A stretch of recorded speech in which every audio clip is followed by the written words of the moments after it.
agenda this evening. Item 5G will be removed from the agenda. Any others? Council, any other changes? If not, do we have a motion to approve the agenda with the deletion of item 5G? So moved. Second. Have a motion and a second discussion? Cindy, vote please. Councilmember Martin, Yes. Ready, yes, Burkhart, Yes. Cope. Yes. Motion passed. Moving on to public communications. The first one that we have this evening is the administration of the oath of office to Johnston Police Department's newest sworn officer, Nathaniel Belleville. Lieutenant Tompkins?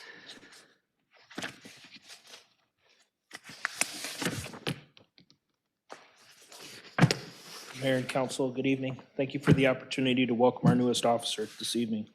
Nathan Belbo is a native of Waukee, Iowa. He graduated from Waukee High School. He also graduated from DMAC with an associate's degree in criminal justice. He's currently in the Army Reserves for the last 6 years and has a 2-year prior law enforcement experience with Prairie Village, Kansas Police Department. His hiring is a result of Chief McDaniel's lateral transfer program that we've found success in with hiring supervisors and officers. Please welcome Nathan.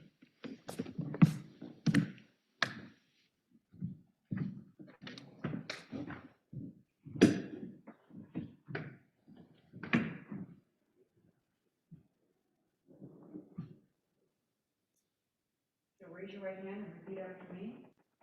I, Nathaniel Belleville, I, Nathaniel Belbo, do solemnly swear do solemnly swear that I will support that I will support the Constitution of the United States the Constitution of the United States and the Constitution of the State of Iowa, and the Constitution of the State of Iowa, and that I will faithfully and impartially, and that I will faithfully and impartially, to the best of my ability, to the best of my ability, discharge all the duties discharge all the duties of the office of police officer of the office of police officer in Johnston, Iowa, in Johnston, Iowa, as now or hereafter as now or hereafter required by law. required by law. Congratulations.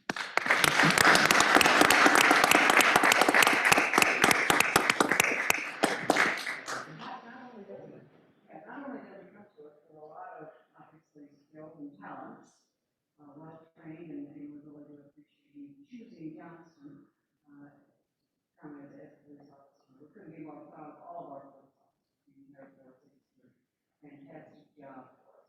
We really did choose the best department in the state for your employment.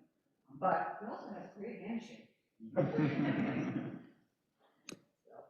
Lieutenant, anything else to add? No, we're excited to have him. All right. So let's get this signed. Sign it now.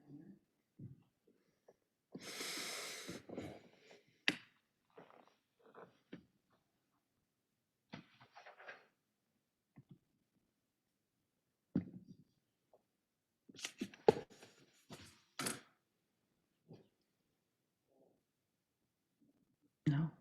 Okay.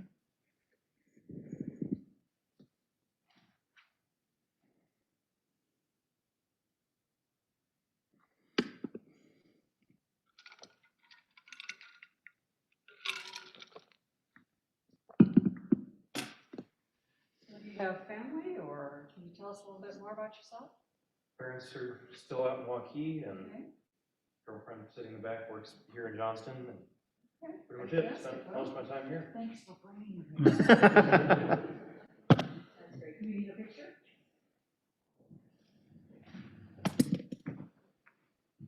For this or that?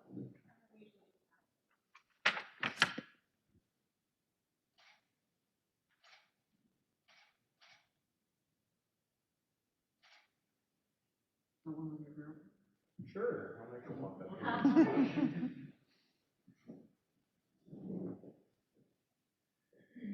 Lieutenant Hopkins, did you say that was enough pictures?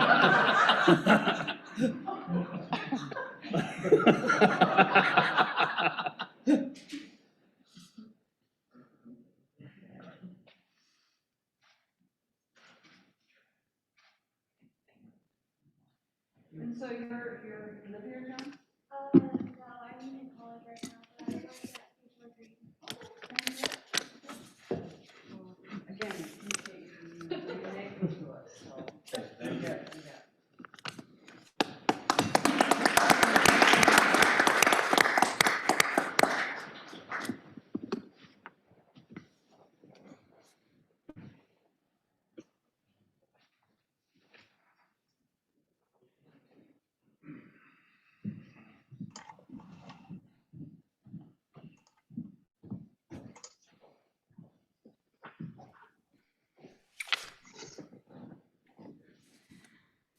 Next item on the agenda is the presentation of the ETC Institute Award, Leading the Way Award. Mayor and Council, on via Zoom, we have Jason Morato, who is our account person with ETC Institute. And Mayor, in that box up there is our award, so hopefully you've come ready to lift weights because the thing is really heavy. But Jason is online, and he'll kind of present the award to us and what it means to the city of Johnston. Great, thank you. My name is Jason Morano. I'm with ETC Institute. And today I just want to congratulate the city of Johnston for winning ETC Institute's Leading the Way Award. We created this award about 2 years ago as a way to recognize top performing communities from all across the country. We present this award twice a year to cities that rate in the top 10% for all local governments in 3 core areas that are assessed on our Direction Finder survey, which is another name for our resident satisfaction survey. Those 3 core areas are satisfaction with the overall quality of city services, satisfaction with customer service provided by city employees, and satisfaction with the value that residents receive for city tax dollars and fees. In order to win this award, cities needed to have a combined score of at least 210 for these 3 areas. And on the City of Johnston's 2020 Direction Finder survey, your total score was 224. So not only was that easily within the top 10% of all cities in the country, but it was also 60 points above the average score of 164 for all US cities. Now, in addition to those 3 core areas, there were also 5 other areas where the city of Johnston rated in the top 10% of the country. That includes the overall quality of police services, efforts by police to prevent crime, the overall cleanliness of city streets and public areas, wastewater and sewer services, and curbside recycling services. So the city of Johnston really is setting the standard in a lot of different areas. So once again, congratulations to city leaders for winning the Leading the Way Award. I know we have another Direction Finder survey coming up this spring. So maybe at this time next year, I'll be presenting your 2nd ever Leading the Way Award. So thanks a lot, everyone. Well, thank you, Christopher, for joining us this evening, and thank you for presenting this award to us. You know, we sitting at the dais here couldn't be more proud of this community and what all that has been accomplished. But I do have to acknowledge the staff as well. I mean, we couldn't do what we do without all of the good work that the staff do, and it's because of their good work we're receiving this award tonight. And I will say that this is not acrylic. It is as heavy as what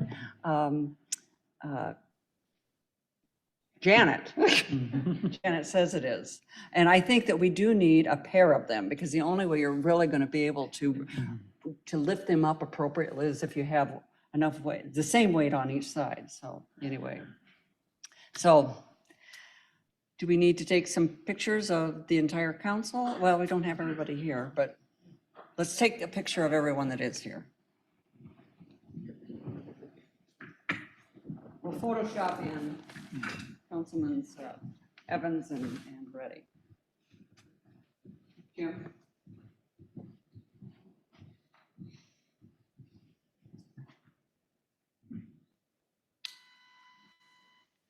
No, you.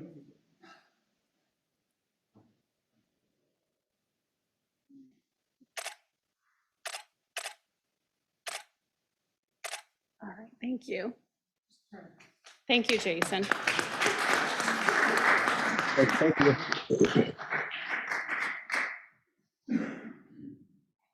Yeah, that's good. It's not like glass. It is heavier than it Let's get it looks. back in the box. I'm sitting up here. There we go. I was waiting for like a tornado or earthquake to come.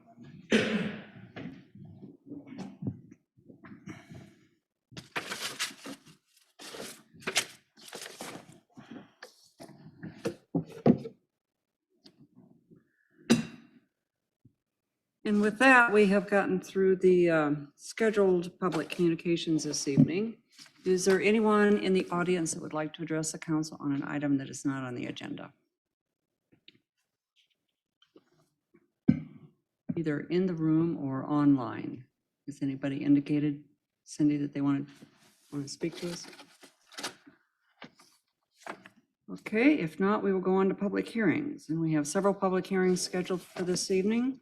The first one, to conduct a public hearing and consider resolution number 22-01, instituting proceedings to take additional action for the authorization of a loan and disbursement agreement and the issuance of not to exceed $314,000 stormwater management utility revenue capital loan notes related to the Crescent Chase SRF sponsored project. And we'll open this public hearing at 7:20. David? Good evening. The first three public hearings are all related to the same items, but we have three separate action items and require three separate hearings. As the council is aware, the East Emerald Hay Road improvements that are just sort of wrapping up, but going on in the last few years were largely funded through SRF loans. The way the SRF program works is you can apply for sponsored project funds that allows us to capture money that we would be paying back in interest on those loans and put that money towards a green infrastructure, stormwater quality improvement type of a project. And so we applied and were successful in getting that ability to do that, to use money we would otherwise be paying as interest for another project. And so that money is going to be steered toward the Crescent Chase stormwater project, which is a large project that is currently under construction that stretches from 94th easterly all the way back to almost 86th Street near the Crescent Chase apartments. That will be completed over the next few months. In total, we're able to capture $989,000 of funding through the SRF sponsored project fund. We actually have three different SRF loans that accomplish that $989,000. So this first hearing and this first action is related to the $314,000 of that, which would be coming from our stormwater management utility revenue capital loan notes for the East Emerald Hay Road project. So that agreement that we already have in place would be amended through this action. So with that, I'd be happy to answer any questions. Council have any questions for David?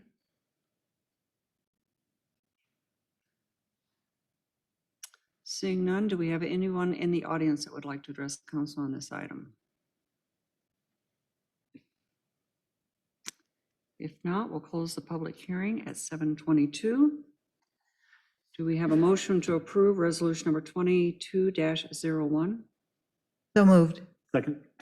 We have a motion and a second discussion. Cindy, vote please. Councilmember Reddy, Yes. Burkhart, Yes. Cope, Yes. Martin. Yes. Motion passed.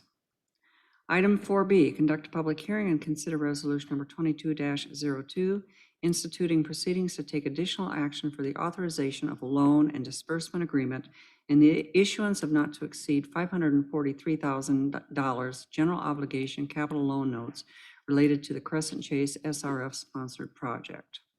And we'll open this public hearing at 7:23. David? As with the last hearing, this particular amendment would account for $543,000 of the total $989,000 and would come from the general obligation bonds from the East Emerald Hay project. Be happy to answer any questions on this one. Council, any questions? Seeing none, do we have any comments from the audience? Seeing none, we'll close this public hearing at 7:24. Do we have a motion to approve resolution number 22-02? So moved. Second. We have a motion and a second. Discussion? Cindy, vote please. Councilmember Cope, Yes. Martin, Yes. Ready, Yes. Burkhart. Yes.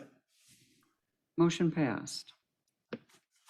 Moving on to item 4C, conduct a public hearing and consider resolution number 22-03, fixing January 3rd, 2022 at 7:00 PM, fixing date for a meeting on the authorization of a loan and disbursement agreement and the issuance of not to exceed $132,000 sewer revenue capital loan notes of the City of Johnston, State of Iowa, and providing for the publication of notice thereof related to the Crescent Chase SRF sponsored project. I'm waiting for the clock to turn. There we go. And we'll open this public hearing at 7:25. All right, then this would be the final installment of the $989,000. This would be from our sewer capital loan note from the Eastern Malheur Road projects and accounts for $132,000 of the overall $989,000 towards the Crescent Chase project. Be happy to answer any questions. Does the council have any questions for David?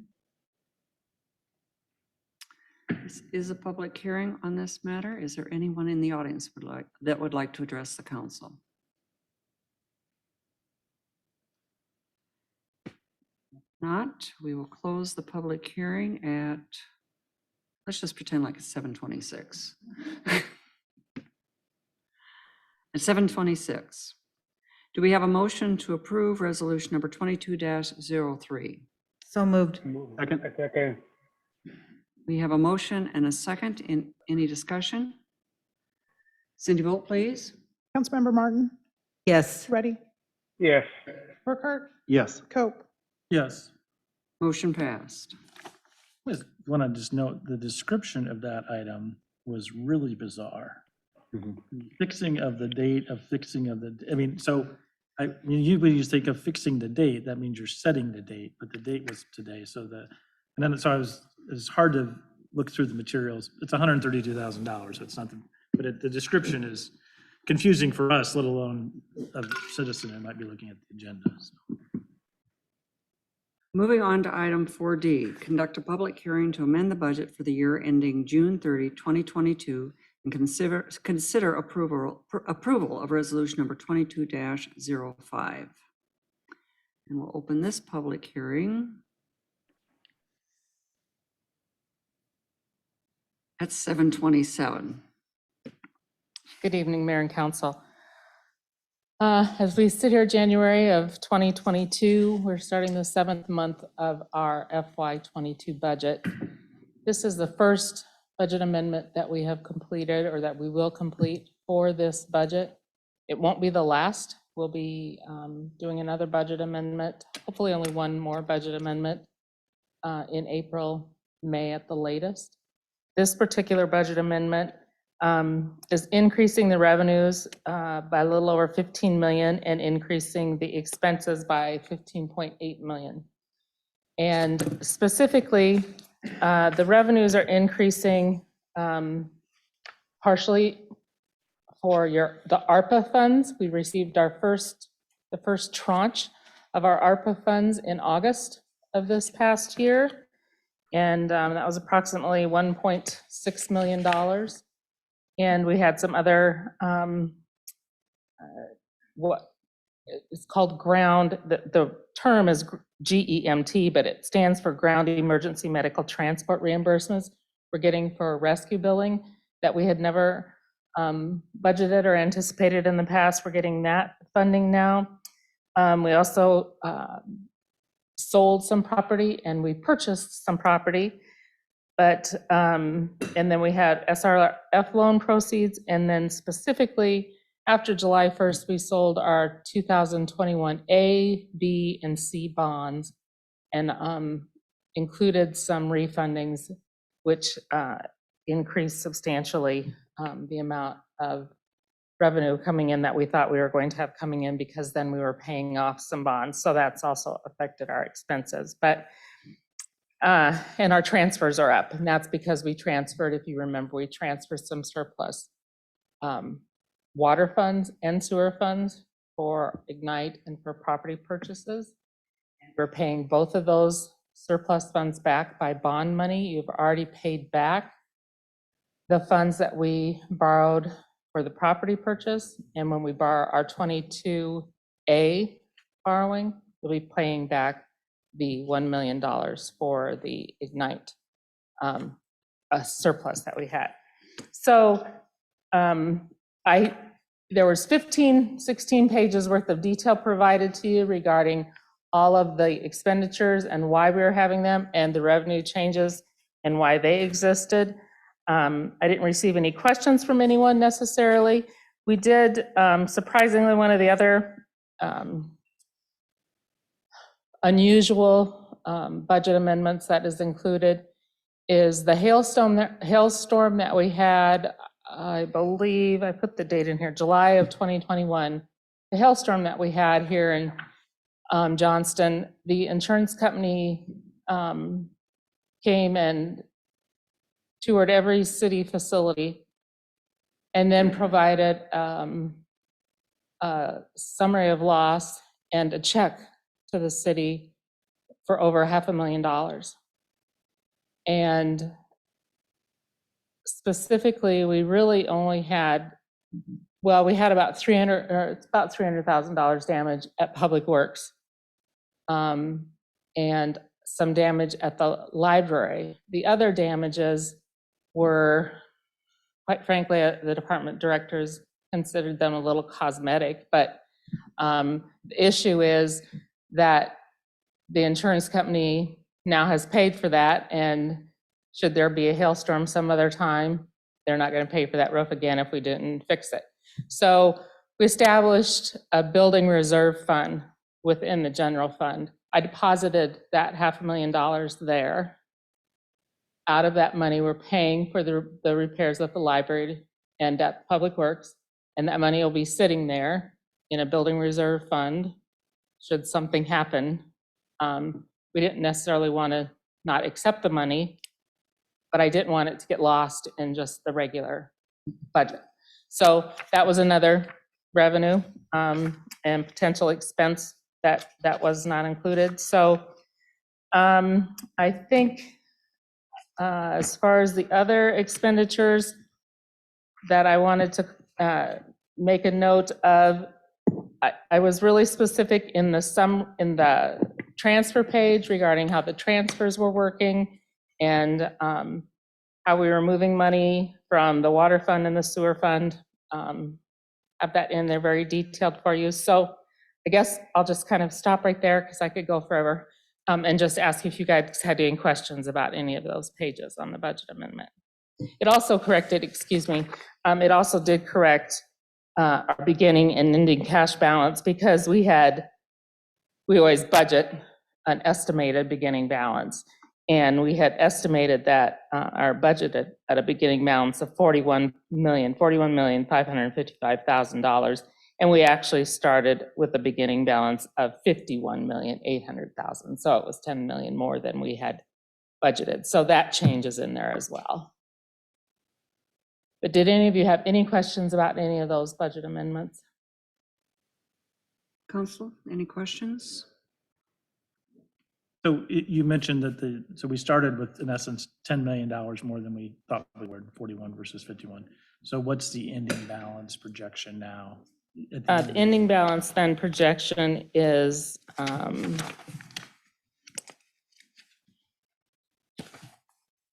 we anticipate ending at $49,486,000. So we're taking about $830,000 more than I had thought before. So Okay. we're still. Money we can spend at budget time.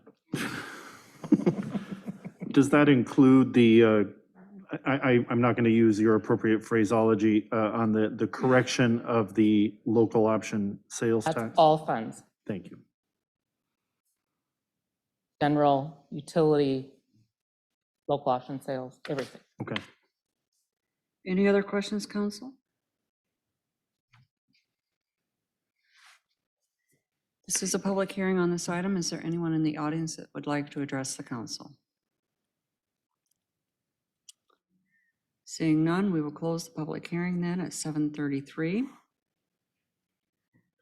Do we have a motion to approve resolution number 22-05? I move. Second. We have a motion and a second discussion. Cindy, vote please. Councilmember Reddy, Yes. Burkhart, Yes. Cope, Yes. Martin. Yes. Motion passed. Item 4E, conduct a public hearing for the proposed 2022-2023 capital improvement budget and the proposed capital improvement plan 2022-23 through 2025. That should be 2026, 27. 2026, 2027, and resolution number 22-06. We'll open this public hearing at 7:34. Teresa?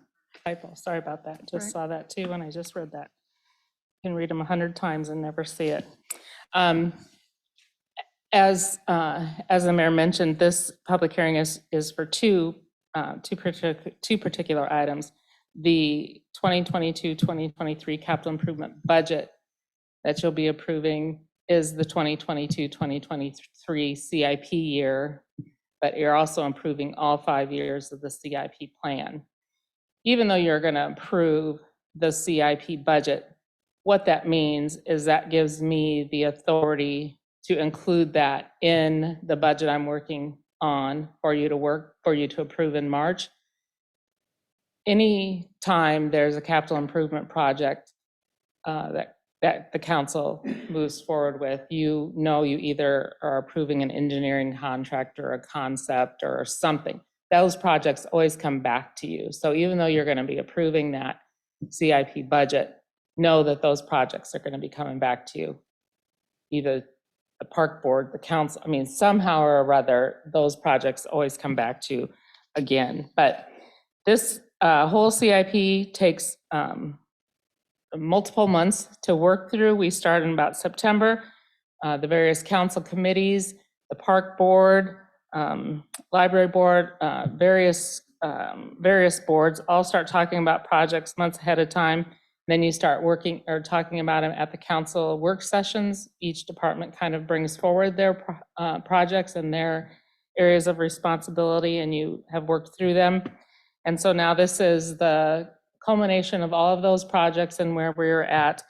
And how we ended up is that the 22-23 capital improvement budget, the total projects totaled $17,220,845. And of that, about 6.5 million is general obligation and TIF bonding or debt that you will have to issue.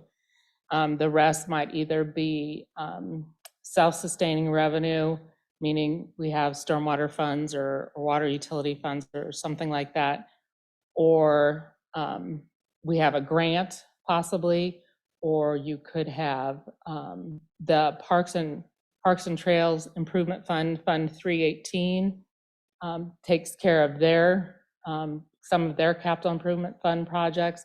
So there's several funding sources. That's what is included in Exhibit A, which is attached to the resolution. So overall, the total capital projects for all 5 years totaled approximately, I thought I had that written down. It's on. Oh, thank you. $96,592,000 in 5 years. That's a lot of money. That's a lot of projects and a lot of things we'd like to get done. So that's the whole plan for 5 years. And like I said, we're just approving the plan and then approving specifically including in the budget the 22-23 CIP. Questions? Questions for Teresa? So Teresa, in the documents that you have attached, I'm trying to look what you call it. It's the CIP detailed number PDF. There's a page 5 shows and maybe it's actually page 6. Page 6 is the better. Shows kind of how we fund the whole thing, just the debt stuff. And Obviously, one of the things that we're doing is, a major funder of this is we're using our local option sales tax money to help buy down the cost, especially of these projects that are funded through general obligation debt. But as we do more projects with general obligation debt, we're kind of drawing more of that loss funding in. Like this year, it's like 2.1 million, but then it goes up to 2.6 and 3 million, et cetera. So hopefully, obviously, that presumes that that loss money continues to grow. So I wonder, as we think about for the finance committee or whatever committees, we might want, will there be some benefit to maybe trying to take some of these general obligation funded programs? For instance, this year, we're spending about $2 million. We have $2 million in new projects funded through general obligation debt. Next year, it's like 4, and then the next year, it's like 10. So I don't know if there's value in spreading those out, making it more even across the years, so that I'm not sure what, I think that might be helpful to have Matt or kind of look into what do we, that especially that year where we have $10 million in general obligation projects, do we need to move some of those projects around to help kind of avoid some of that? Now, luckily, we have time. We don't need to make that decision tonight, but looking in those out years, I think we might want to move some of that stuff around. Right. No, I agree, because I think if you remember what he brought up, and that's the page Cindy brought up to you, brought up that highlighted yellow of the $428,000 in 2024. That means we've wrapped it around and we're not paying as much principal. And we did that to keep our tax rate the same versus paying it the way we normally would have paid it. So we're paying more principal at the end than at the beginning. Spreading out the Yeah. more years. And so we don't want, that costs us more to do that. So if we don't want to do that, we do want to spread those out. Absolutely. And again, it's not a decision we have to make tonight, but I think Matt Stoffel does really good work. And obviously you guys do great work on behalf of us to help kind of think through all that stuff. So appreciate that. But I just think we need to be, this year, it's not, 2.6 million in new general obligation projects. That's not too bad. But when it gets to be 4 and 10, and then it looks like 4 million kind of keeps kind of on the trend line, we need to figure out if we need to spread that out a little bit differently. So. Any other questions for Teresa?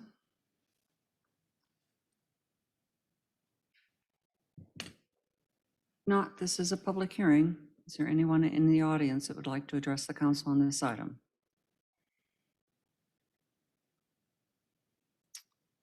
Seeing none, let's close the public hearing at 7:41. Do we have a motion to approve resolution number 22-06? So moved. Okay. We have a motion and a second. Discussion? Cindy, vote please. Councilmember Burkhart, Yes. Cope, Yes. Martin, Yes. Ready. Yeah. Motion passed. One final public hearing for this evening. Item 4F, conduct a public hearing to consider ordinance number 1074, establishing election precincts. And we'll open this public hearing at 7:42. Good evening. As we've discussed a few times over the past month or so, following the census that was conducted in 2020, legislative districts were redrawn and cities are required to re-precinct their cities based on some pretty strange guidelines based census blocks, population, voter convenience, geographic locations, and a number of other items. We've gone through, I think we're at 13 iterations of this precinct map now. We had some discussion today about, sorry, I'm going to try to double duty here and open my actual attachments, about the actual precinct numbers. And we have made those corrections as Councilmember Martin requested this morning. This map does not reflect that at this point, but I do have another one I'll bring up here shortly. I know there's been discussion about where things have been divided. Part of the issue is while I would love, as we've discussed in the past, love clean squared blocks or be able to have one neighborhood in one precinct, it's not always possible based on population and census blocks. As you can see, also, there are these kind of called out red areas are areas in unincorporated Polk County that are also counted in our census numbers and are kind of absorbed into precincts through agreements with the county. As I said, we do have the renumbered map. Nothing really changed other than the precinct numbers. As we've also discussed, there has been a lot of discussion about the shortened timeline to get this all done. Consequently, staff is asking for waiving second and third consideration of the ordinance this evening. We'll leave that to your discretion. Councilmember Martin, as discussed, these are renumbered. I think that is really all I had. I'd be happy to take any questions. Council have any questions for Cindy? Cindy, can you just describe to us the kind of the mechanical process that you and other staff went through to come up with these precincts that we're seeing? I actually will let David Kroll, the GIS coordinator, talk through that. He is when he worked with the county and the state on the mapping. That would be good. To outline those. So Be online. he is. Go ahead, Dave. Can you hear me? Yep. Okay. So the process is we download or get the information of the 2020 decennial census from the Census Bureau. This year, our Secretary of State's office at the legislature or at the Secretary of State was nice enough to purchase an Esri product. It's a GIS mapping product that allows us to quickly go through these multiple iterations to formulate maps quickly using the populations of selected blocks. I won't go into too much detail, but it significantly reduced the time that me and Cindy and other of my coworkers in Urbandale and Grimes and everywhere around to iterate through the different processes of the maps to redo the numbers. There's several specialized tools in there that help you try and keep the population roughly the same. They would like you to have plus or minus 10% population gap in each of the different precincts. Believe it or not, Johnston's was fairly easy compared to some of the stories that I've heard from neighboring jurisdictions. So some of the requirements that require special attention are legislative districts, school districts. Precincts can't cross a school district. Fortunately, we are all in one school district. Again, precincts can't cross legislative boundaries. We only have some minor issues with some outlying unincorporated areas in Polk County, but that is really for the county to deal with. Some other things that happen are US Census Bureau only changes their census blocks once every 10 years. So you don't have a lot of opportunities to fix the census blocks that were basically created in 1990. So some of the issues that we have with our community are the Census Bureau likes to use water, such as Beaver Creek, as boundaries. They like to use natural boundaries. They also like to use very visible objects on the ground, like Mid-American high tension power lines is a good example of that. Somewhat unconventional boundaries for census blocks. Census blocks usually are not split up or broken once they're created. So oftentimes it's a process of adding new blocks that are much smaller in newer areas where you increase population.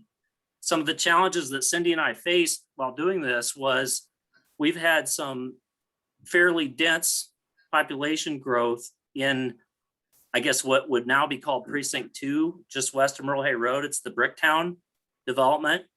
And anytime you get some of those R4 or R3 uses where there's a lot of people infused into one precinct, it can quickly build your numbers up so that you spike your precinct so that you're only allowed to have 3,500 people in a given precinct. So that's why we had to go from roughly, was it 5 precincts before to 8 or 6 to 8? So we found out really quickly that we would have to add a couple of precincts, and fortunately for us, Polk County Elections agreed with us. And so we quickly added 2 new precincts, and then we had to try and redistribute the population in each of these precincts based on these census blocks.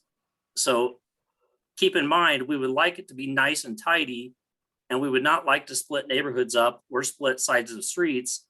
But due to our particular geometry in our community, sometimes that just isn't possible. Also, we were instructed to not account for future growth. So we tried our best to not account for future growth while still knowing in the back of our mind that we are still a growing community. So you want to keep the districts like, or precincts like number 1 fairly close to 3,500 people, knowing that there's probably not going to be a bunch of growth, but still allow for some growth in those districts. Whereas District 8, may seem at 2,800 people, but we also know that in the future that could split off and become a whole nother district where you would split that district and actually have 2 separate precincts in the future. So those are some of the strategies we use in trying to establish these precincts. And it turns out to be a numbers game, and you go through several iterations and you think you've got it, and then you have to adjust and move to a different technique or whatever. The numbering of the precincts isn't really a big deal. Fortunately, like I said, in Johnston, ours was fairly easy compared to some of the other stories that I've heard that turn out to be quite difficult.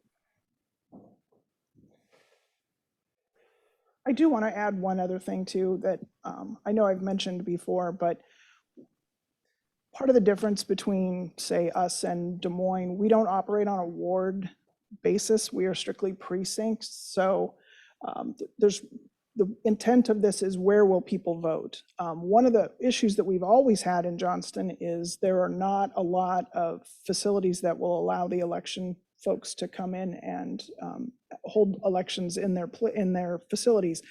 We lost churches, I want to say 6 or 7 years ago. They don't allow the election folks in there now. So right now in our current formulation, we have 6 precincts. We use 4 voting locations. In discussing where we're at now with Polk County, they don't really see us adding more voter locations. We'll simply consolidate like we have in the past. In case you're not familiar, we use City Hall, Crown Point, the library, and the Stony Creek Inn. In the past, when we've reworked maps, we've looked at churches, but as I mentioned, Polk County has had a difficult time getting them to agree to be a polling place. So while your precinct number may change, we're still looking at keeping those same locations. We'll see if we can add. I know I've had conversations with council members about, can we get a church to agree? Maybe we can. And I'm certainly willing to have conversations with the county about trying to keep, for example, Green Meadows West, all of Green Meadows West, regardless of what precinct you're in, keep Green Meadows West in voting in the same location. So we'll work through those things as best we can. As I mentioned, this has been kind of a time crunched issue between COVID and the legislature. The time frame didn't get extended. What usually happened in August now happened in November. So we're running a few months tight. The state and the county both have to have all of our maps, all of the city maps have to be accepted by the counties or by the county and the state by January 15th. So it's been a little crunch time, but it's where we are. So. Council have any questions for Cindy or for Aaron? Dave. Or actually David? I don't have any questions. I appreciate the work that you both have put into this and how responsive you've been to my questions and to other, those questions that got forwarded on. So thank you for that. Any other questions or comments? So Cindy, can you just explain, you mentioned waiving second or third reading. What is sort of the challenge or need for that? Well, we need to submit our ordinance and our maps to Polk County so they can make they can adopt ours for our city. And then it needs to go to the state and they need to adopt the city and the county maps. And all of those things are supposed to happen by January 15th. Oh, by January 15th? Yes. Okay, so that's the, okay. Correct. And I have just, so you're all aware, following the discussion with Councilmember Martin this morning and renumbering those precincts, the ordinance that was in your packet, essentially all the same. The only thing that has changed versus the ordinance that's up on the screen now is I renumbered the descriptions. Okay, so we have in front of us on the screen, the ordinance written with the numbers changed. These are the changed numbers Okay. on the screen. Okay. That if you're on Zoom, you can see the changed numbers. This matches the same map with the corrected numbers. Any other questions for Cindy or for David? Is there anyone in the audience that would like to address the council on this item? Tom?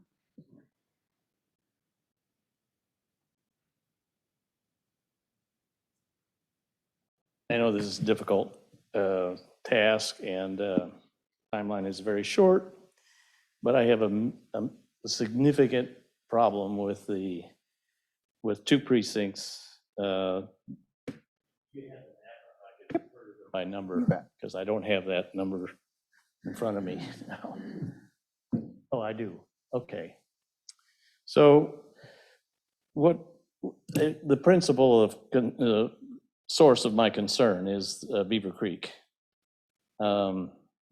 It significantly causes a headache for half of each of the precinct 2 and 3, because they have to go either to the voting place on the west side or the voting place on the east side, and they can't all go to the precinct closest to the voting place closest to them.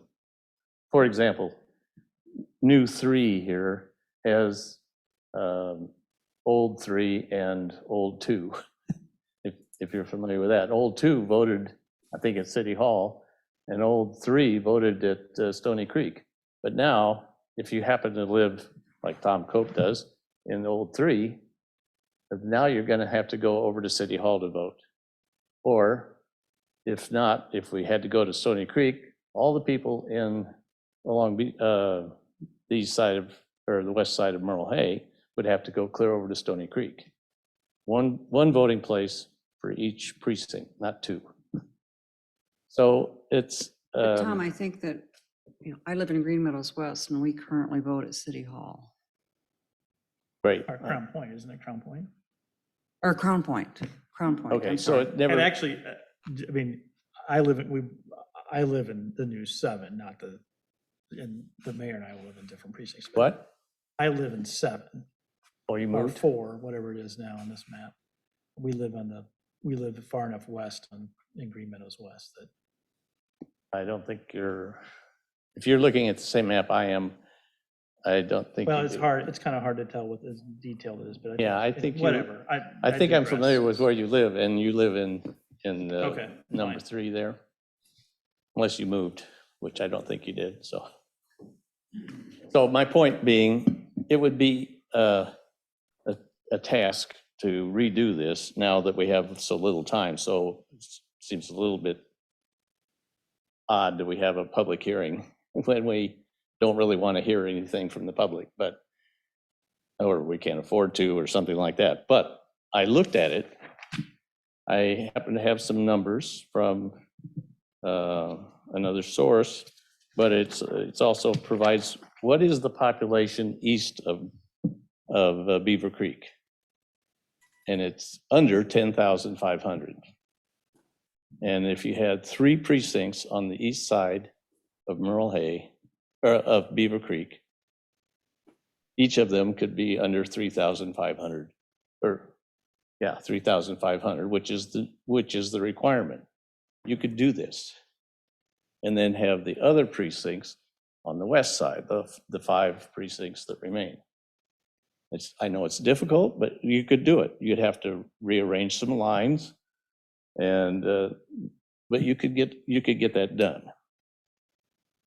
The old precinct 2, which is where I live, is much larger than 3,500. So it would have to be shrunk in size.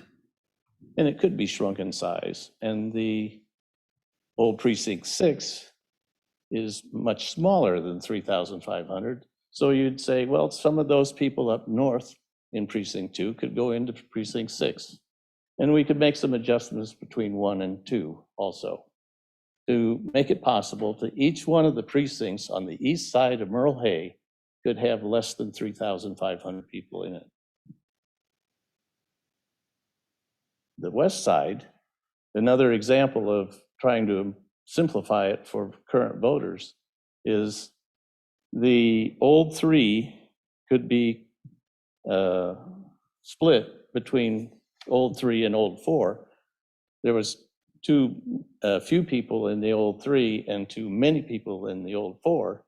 So you just change the lines between those two, and otherwise people would be the same. They would have the same familiar territory with the exception of where you draw the lines. Right now it's drawn on 62nd. Well, you change the lines so that, oh, now the west side of 86th, or the east side of 86th could go in with the old 3. And I'm being approximate here, but and the old 4 could lose that part and therefore fall within the 3,500. So I think there's some options here, and I would personally be willing to sit down and struggle through that with your staff, who I know are doing the best they can. But I think this is a really important problem that you're creating for voters that will diminish the number of people who actually vote because it's too far for them to go. It's just, it violates the key principle, the guiding principle of recognize neighborhoods, recognize major bodies of water, and don't try to straddle them. But that's not what you've got in front of you. And I Oh, but hope you Tom, do Tom, not. If I can just interrupt you. According to Cindy, that principle of bottle, that's not the law. That is the guidance that was given. That's what I heard you say. Yeah, No. I mean, to use geographic locations like David mentioned with the power lines, or and I will tell you, we have gone both sides of the creek. It's not as simple as just the geographic boundaries. There are the census blocks that you can't split.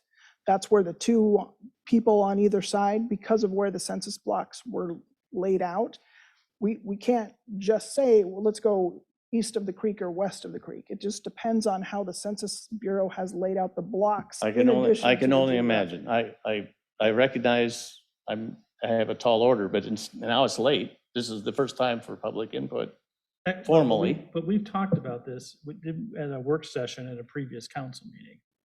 This was on the public agenda for a work session at a previous council meeting. So this is not the first time there's been a public discussion of these boundaries. Well, I was told, This is the first informally, public I was hearing. told I gave some input and I was told, oh, we've made that adjustments already. I relaxed.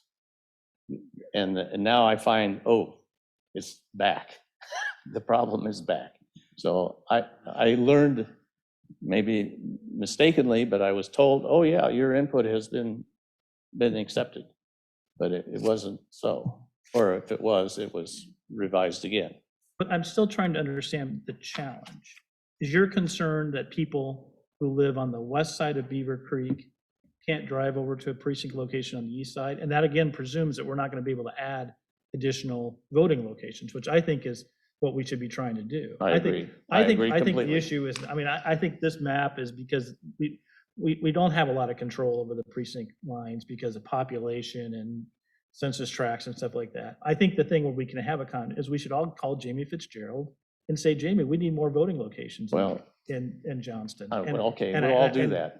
I'm in agreement, perfectly. So I think that's the solution. But what would you tell him about where the people in 2 and 3 should vote?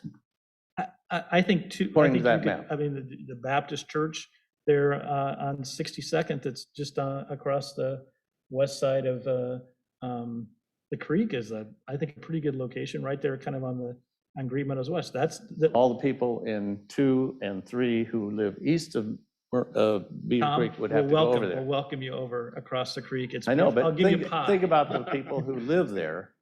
They're not as mobile as you and I. Many of them are not. And they should be able to vote close to where they live, if you can possibly do it. And that's the if, right? If they can do it, they should, that's the way we should do it. I hear your frustration about I'm sure the you do. timeline. I am frustrated. Well, and I I acknowledge. appreciate that, and we're frustrated too, And because we I'm- were given a very short timeline. And I'll live if I'm disappointed, but Did- I'm asking you to, Here's what I'm going to suggest, and I don't know if I have council support for this or not. We could pass first reading of this tonight, the ordinance. It requires 3 readings. We could pass first reading of it tonight. Again, it creates additional pressure on, everyone else involved in this process. I The county understand. and the state and everyone else. This has got to be done by January 15th, and we can't change that. I understand. But we could pass first reading up tonight. You and perhaps a couple of city council members could sit down with staff, work through this, see if some changes are possible. I'm a skeptic here. I'm not sure that they are. I think the staff has worked very hard to come up with, what they've proposed to us. And Denigrating anybody. right.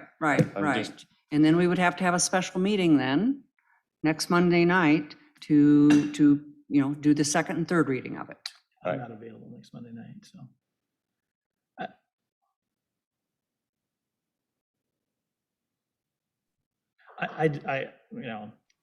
I think the issue is finding more voting locations. And I think that, I think that's the issue, not the precinct lines, so.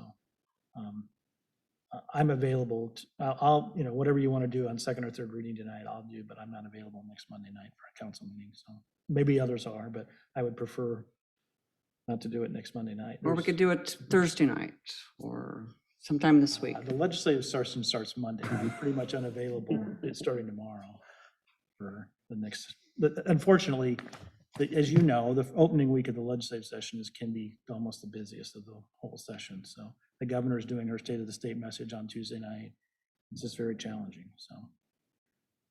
Well, if agreement is reached, it wouldn't take us long to. Well, thank you for hearing me. Yeah, I think the issue, I think the challenge of it is that I don't know that we'll be able to change the precinct lines. I think what we can do is make an effort to encourage more polling places. I disagree with the notion that if somebody lives in Green Meadows, the Green Meadows neighborhood, that it's too far for them to go to the Baptist church across. I just disagree with that. I'm not, honestly, between you and me, I'm not so concerned with people who are very mobile, who have 2 cars in the garage and can get to the voting place easily. There are a lot of people in the east of Beaver Creek who don't enjoy that situation. And it's difficult for them to get to vote. So making it far away, if they had to go over to the Baptist church, that's a long way away Well, from or where they whatever. live. I mean, however you look into figuring out the solution. But to me, I think that's going to be the only option. I don't really see how you can try to redraw these boundaries in a way that's going to work. So, but if you want to not do second and third reading tonight, that's fine. Good luck trying to schedule a meeting. We have 3 people here tonight. It's already hard enough to get 5 people here on a regularly scheduled meeting, so. We only need 3. And I think Well, we I could think that's probably, pull together scheduling a a meeting quorum. when people are not available and then holding people accountable for not meeting at meetings is frustrating. So, Are there any other comments? Questions for Tom? I'd be willing to help with this. I'd be willing to do the extra meeting. I support that. I support that too.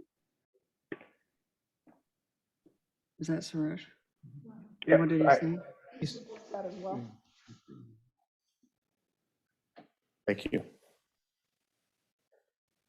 Cindy, I have a election administrative question with regard to these. the residents of Johnston, when it was a city-only election, enjoyed the opportunity last year twice to vote at any of the citywide polling places. However, when it comes to other types of elections, that opportunity is not afforded. Is that correct? That include county or school board? I believe that to be the case, yes. And is that established by the county auditor that that is not the case? Correct, the county decides. The county decides that, okay.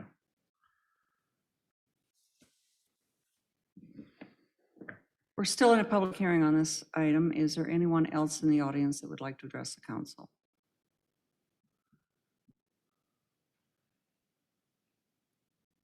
Is there anyone online, Cindy? Okay. Well, there are, but none that want to discuss this. Okay. Well, let's go ahead then and close the public hearing at 8:09. Do we have a motion to approve resolution number, or ordinance number 1074? So moved. Second. We have a motion and a second. Further discussion? Cindy, vote please. Councilmember Cope, Yes. Martin, Yes. Ready, Yes. Burkhart. Yes. Motion passed. Do we have any other motions? I would like to make a motion that we have this week, hopefully, a meeting with public interested parties and city staff to look at the outline for the precincts, individual precincts, to see if an option could be presented at the second reading.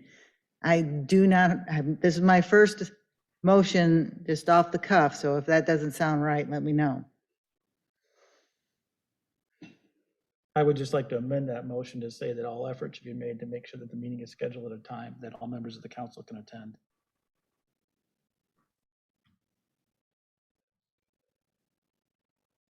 And it would have to be published 24 hours notice.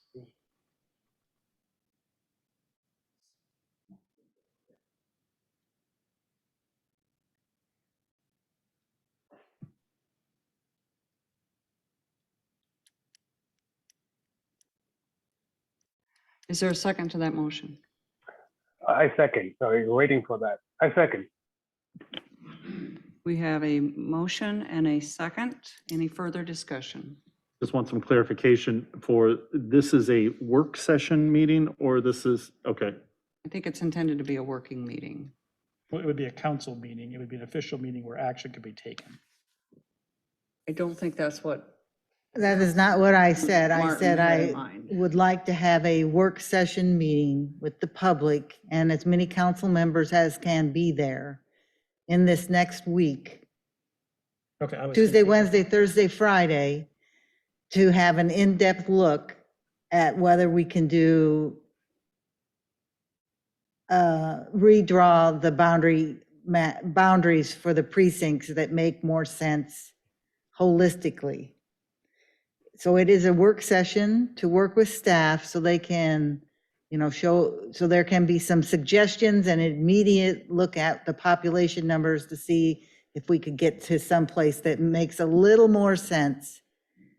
And then we'll have to get together the week following for an actual city council meeting to vote. So then you would have your 24 hours to, Right.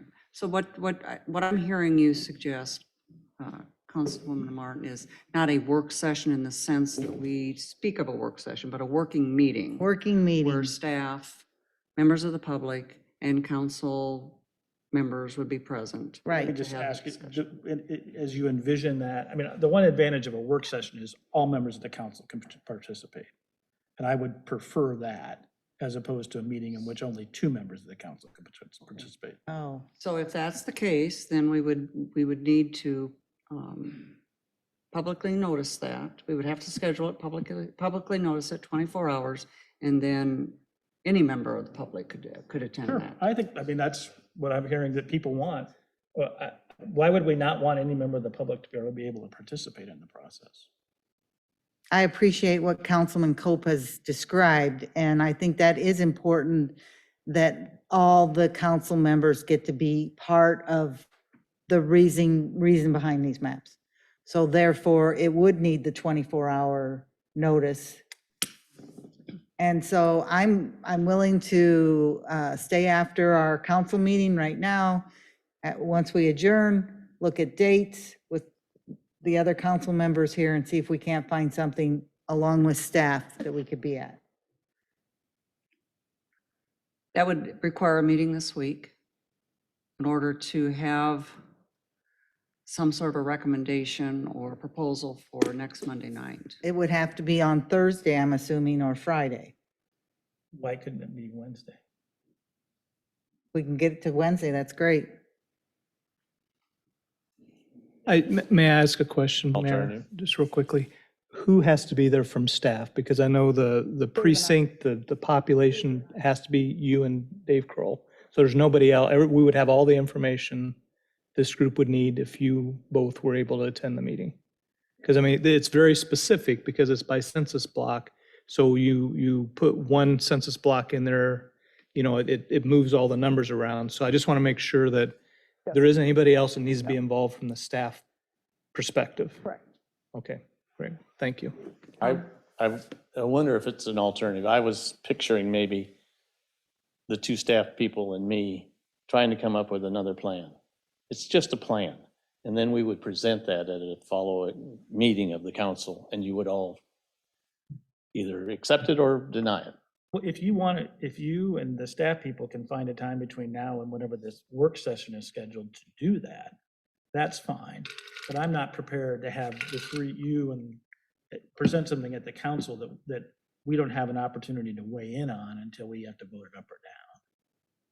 So do you understand the difference? No, I'm perfect. Thank you. If there's an ability, the two staff person and yourself to come together, work on something, and you come and bring that to a work session that we can look through and kick around further and amend and play with, that's fine. But I don't want something brought to us that is almost like a straight up or down type deal. We don't all have an opportunity to participate to the same extent that you would, given that you've had more time with staff to meet on it. I see. Well, thank you. Just a thought. And again, Tom, I'm not saying, I think we're both accomplishing the same thing. Well, it's just an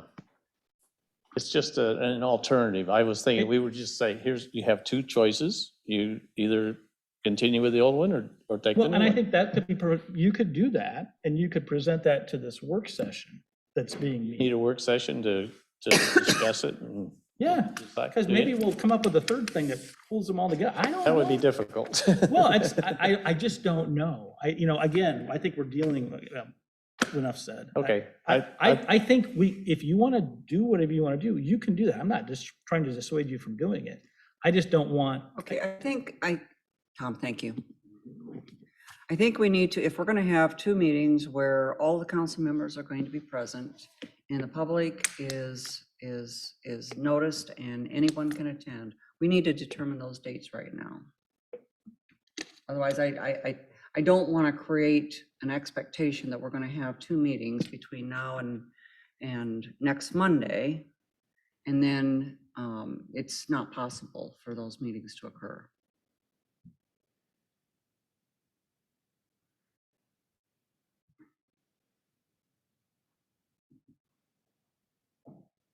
And we have to make sure the staff is available as well.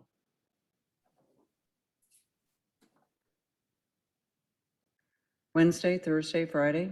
Well, the problem with Wednesday is I'm already part of the zoning subcommittee meeting, and that starts at 3:30 PM. So Wednesday for me is a little difficult. Thursday is much more wide open, the afternoon into the evening. But I don't want to keep staff out late into the evening, so I'm willing to leave work early, and I could be here at 3 PM on Thursday. I don't think that that's going to work for Councilman Cope, though. And I have an event that I have to be at Thursday afternoon. I'm just trying to find it. What time it is. But I could meet in the morning on Wednesday. I could meet on the morning of Thursday also.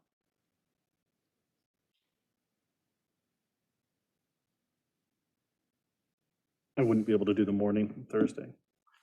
But could you do the morning on Wednesday? Yes. I could. We do have a finance committee Right, at meeting 8 o'clock. Wednesday morning. There's an existing committee meeting at 8 o'clock. Yeah, Wednesday morning's not gonna work for me. I think the hard part about it is the time that works for the council is probably at night. So, I think we're just gonna have, I could do it Wednesday night, I could do it Thursday night. Yeah, likewise, I can do Wednesday night, Thursday night, or Friday night, but mornings going to be very difficult for me. How early in the evening can you, Councilman Reddy, and Cope meet on Thursday? Would 3 o'clock, 4 o'clock? I work? have an event on Thursday, I'm trying to track down that Thursday. It's easier for me to do Wednesday once you're maybe after the zoning meeting is over. The It's code 3:30 to meeting, the 5. zoning code meeting is from 3:30 to 5. I could do 5 o'clock Wednesday night. I can make that work. I can make that I, work. yeah, I can make that work too. Wednesday 5 o'clock works fine. Can staff make that work? Checking now.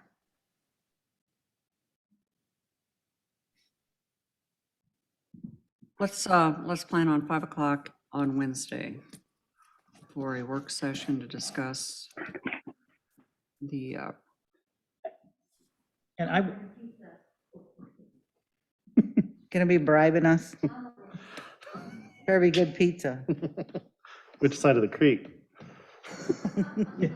Cindy, could you circulate this census block data so we can understand where are the census blocks? It's really contained in this mapping program. So we'll see what we can come up with that is distributable. Okay. It's just the hard, because when know, people I know. start trying to make their own maps, I know. it is, there's not, I think that's the challenge, is somebody's trying to make their own maps. Right. And it completely violates the census Right. tract thing, then it's. I'll see what That's- we can get out of that.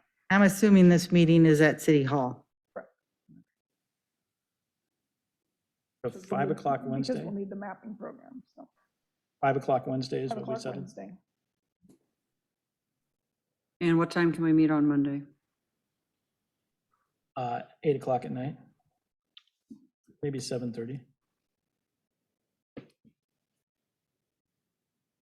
Can you zoom Could we in, meet Tom? at Zoom at 7:30 Zoom on Monday? Yeah, all right, I'll do that. I could do, Monday evening Zoom anytime.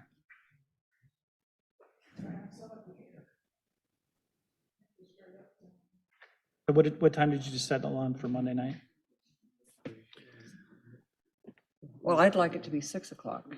Well, I'd like to go to the partnership reception that is where Johnston has Yeah, people can represented. is it possible for you to just step away for 15 minutes? We'll do it at 6 o'clock. This item.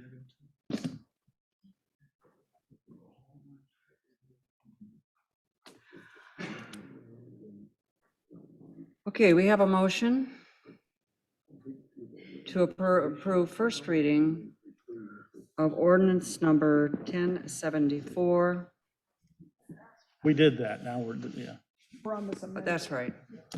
We have a motion to have the work session meeting on Monday at 6 o'clock, or Wednesday at 5 o'clock, and to have a special council meeting on Monday at 6 o'clock to finish our work on the maps. And there's certain regulations on Zoom meetings. About doing things by Zoom, so we need to follow those restrictions. I believe we'd have to have a majority of the city council present at the meeting. And then you'd have to have an excuse of why you can't participate or can't be at the meeting physically for that Monday meeting. And we need to notify Councilman Evans right after this meeting. about these meetings as well. Okay, we had a motion, did we have a second? I do. Second me. Any further discussion? If not, Cindy, vote please. Councilmember Cope, Yes. Martin, Yes, Ready, Yes. Burkhart. Yes. Motion passed. Moving on to the consent agenda. Do we have a motion to approve the consent agenda? so moved. Second. We have a motion and a second. Discussion? Cindy, vote please. Councilmember Martin, Yes, Ready, Yes. Burkhart, Yes. Cope. Yes. Motion passed. Moving on to the non-consent agenda. Consider third and final reading and to adopt and publish ordinance number 1072, amending the Johnston revised ordinances of 2007 by amending the official zoning map to rezone approximately 1.73 acres and adjoining right-of-way for Lot 1, Eagle Ridge Estates, from C2 Community Retail Commercial District to R2 1 and 2 Family Residential District, subject to restrictions set forth by development agreement for Lot 1, Eagle Ridge Estates, 6445 River Bend. Aaron, No changes since the last reading. Before you make a motion, take a vote, I do want to point out there's a contingent of neighborhood residents here tonight who I'm assuming may have comments for you. thank you very much. Any questions for Aaron before he sits down? So Aaron, if this is adopted, what do you envision as the next steps? The next step would be a site plan preliminary plat that would come back before the planning commission and city council. Because it's by attached housing and we'd have to go through the platting process and a site plan. Okay, and is there some plan for a traffic study? Yes, as part of that process, the development agreement that you passed at the first reading mandated a traffic study be part of a condition of that platting process. I would just make sure that when we get to that point or prior to doing the traffic study, that it, again, good consultation with all the parties to make sure Absolutely. anything that's going to be, needs to be included in that gets included in that. Okay, thank you.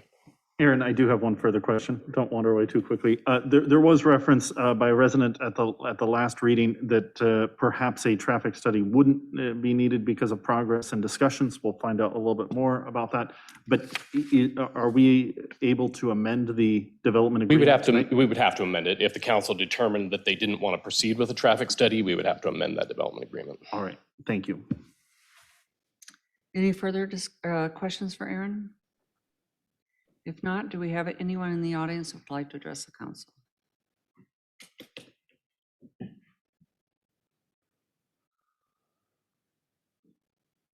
Roger Wheeler, representing Homes by Advantage. And Patty is with me. I'll kind of set the stage and then she can correct me if I make a mistake.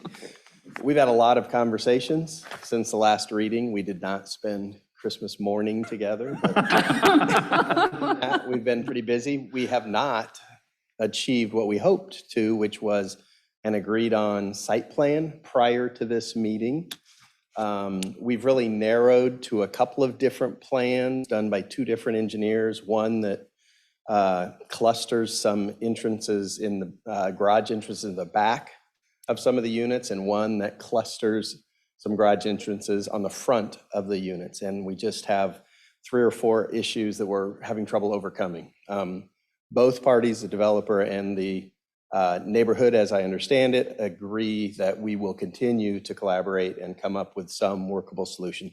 Tonight, as I understand it, the developer certainly is asking you to approve the final third and final reading. I believe that the neighbors are going to be supportive of that as well. And that's kind of a concession on their part because they were asking to have site plan agreed at this time. The developer continues to also make some concessions. We have, you'll be happy to hear, agreed to eliminate the car wash from the C2 as an allowed usage on that. And also, we do also, what was the second thing? I'm forgetting, Patty. Second concession. This is like the So we thought to answer, so Patty Camara with Riverbend, on Riverbend. Oh, sorry, I remember. I the remember. 3 entrances versus 4 and get it away from the corner. Yeah. And that's part of this grouping Yeah. that Raj has recommended, that we can take out one of those maybe at least and try to move it as far north as possible, which would mean maybe we didn't need the traffic study. Yes, and that However- is kind of the other concession that we've talked about. Yeah, we were hoping maybe to not need the traffic study, but now we really do think that we do. And in fact, the developer is saying, let's invite the neighborhood to kind of be a part of that and specifically amend the scope of that a little bit, because the word safety itself is not included in the scope of the current study. So as a result, the developer has not signed that traffic study agreement yet. We'd like to kind of rework that in cooperation with the neighborhood to make sure that we're addressing all of the right issues with that. And So our, then you can- and our intent in that is, again, we don't want it to be, go through the motions to just be like, oh, see, it really wasn't a concern and we can just go through what was originally done. But more so really making sure this consultant understands what the concerns are and hear it from all of us of what we're trying to solve for and what the concerns are. And we've stated those in depth at other meetings. I agree with Raj. We are in a collaborative spirit still. We will continue.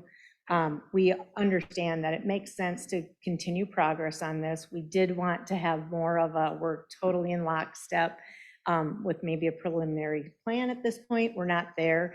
So we will continue the process, go through the P&Z. You probably won't see us for the last time until we kick that can all the way down the road, but we do share that. As a friendly amendment, in the spirit of friendly amendments to the developer agreement you currently have about the car washes, that is under section 4C, where it has disallowables, or not allowed, I should say, 4C, and we'd like to add not allowing car washes.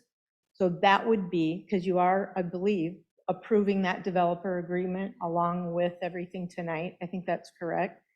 That would be the friendly amendment. Well, actually, the development agreement, I think, and maybe Aaron can, that just really required one approval, right? Development That agreement a was approved at the first resolution. reading. That's right. So it's not an ordinance. Right. So we approved the development agreement. Now we can amend. So Okay. that's where, I don't know Okay. if the car wash thing or the safety thing, which of those is in the development agreement or which is just in the contract on the traffic study. The safety thing is in the agreement with the vendor for the So traffic. the study. contract. The Okay. contract. So that doesn't require an amendment to the development agreement. But adding the car washes to the disallowables would be a friendly amendment. And so we could potentially, when you do the site plan, bring back the development agreement to deal with and add the car wash in. Okay. That makes sense. And we do thank you for your time and attention and calls and emails and what have you.